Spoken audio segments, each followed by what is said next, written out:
The track's amazing. Like, let's just put that in a sentence and let that sit. But, and there is a bit of a but in my opinion, and that's the fact the track is a bike park that's been open all season. So a lot of people have had a lot of time on that track. And I'd say I noticed that most starkly in the contrast between Lena and Gracie. So Lena, our junior girl, and Gracie, racing elite women. When they did their first runs together, Lena just knew where she was going. She'd been here previously, and you could really see that. And the people who haven't had much time on this track, I think, I wouldn't say they were scrambling, but they probably took a lot longer to settle into it.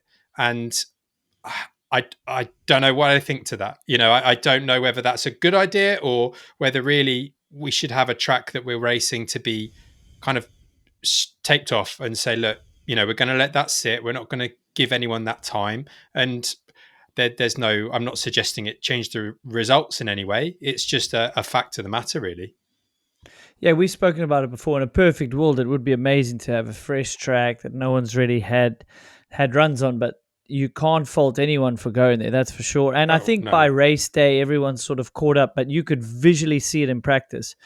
Who has done run? It's not just like where to go, which section comes after which. You can just see the commitment, the touch and feel. Like their chilled run was way faster than a guy, really just trying to understand braking points because of the severity of how steep it was. And then they took out some of the bike park, say, chicanes, and they went down straight a few sections, which was great, right?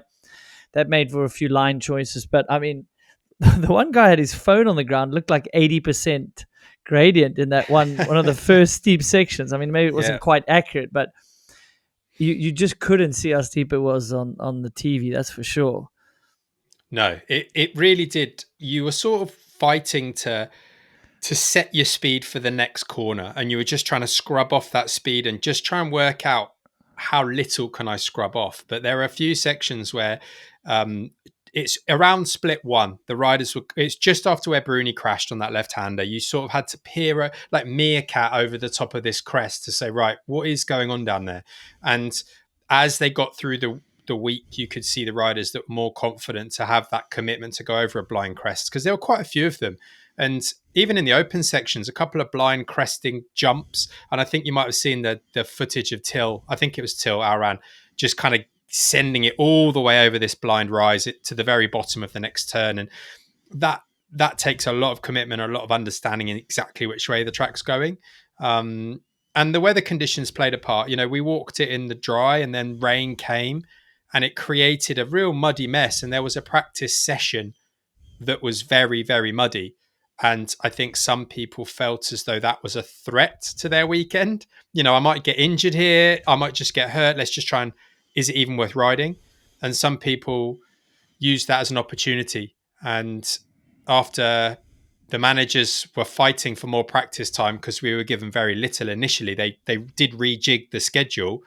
It kind of felt a bit weird on this practice session where I think Valley, Amory, Miriam, Loris, Lisa Bauman, a few others just didn't even ride their bike. They were like, it's not even worth it. We know where we're going.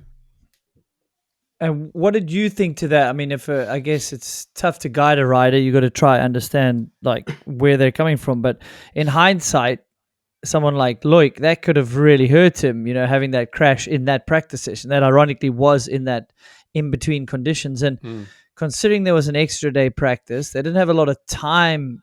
Like they only had 2 hours in these sessions. But I would have not really thought it was a bad idea to miss that, to be quite fair, considering like if you look at the weather report, it looked pretty accurate. It's going to be drier the next day and then almost bone dry the following day. So I guess the thought process is you could go out, get a bit more bike time, have fun. Like I heard Chandra saying to his guys, like every time he saw them, remember what this session is. Have some bike time, have some fun, but do not push. And then, I worry for a rider. If a rider was doubting going out, I almost say don't go. Because if you're doubting and you semi-commit in those conditions, you could risk a crash.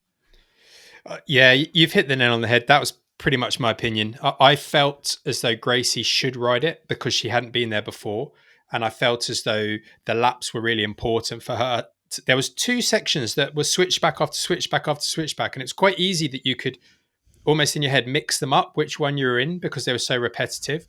And my opinion was that was an important session for her to learn the track. But as she got into that session, I think she felt it was a threat to the weekend. You know, it was really slippery. She missed a line a couple of times, and she was kind of getting a bit spooked by those conditions. And she did a couple of laps and then thought that the risk outweighed the reward. And Lucas on our team had a big crash in that session. And for Danny, we were playing with line choice, and deliberately so, because we wanted to take him out of that being perfect. You know, like we wanted him to understand where the ruts were forming, because I think that's something you could overlook. If it's rained, the ruts will form in a certain way, and then they will be, when the sun gets on them, they develop in that way. So that was, I think, a good insight. But we were trying inside lines after that really steep section where there was multiple lines and riders were actually riding over the back of the bike park berms.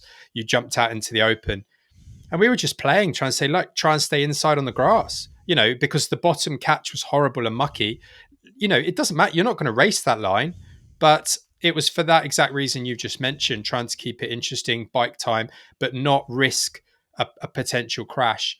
And it's really tricky. You know, you might have seen Jackson had quite a big crash in that practice session. He just couldn't really stop and went over the bars, and I think he tweaked his ankle, but got lucky in that respect. So that track eats you up. You know, if you have a crash there, it's quite hard to slide out and get straight back up again.